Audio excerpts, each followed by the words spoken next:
Hey guys, welcome back to Phone Tricks. In this video, we will learn how to change language in Vivo T1 5G smartphone. Without further ado, let's get started.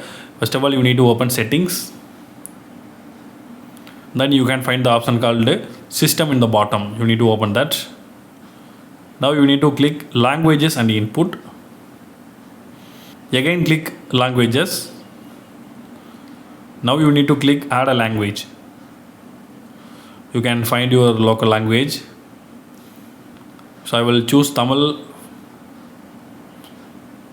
Now you need to drag your language to the top. Now the phone language is changed to your regional language. If you want to change it again, you need to open languages. Again, you need to drag the English to the top.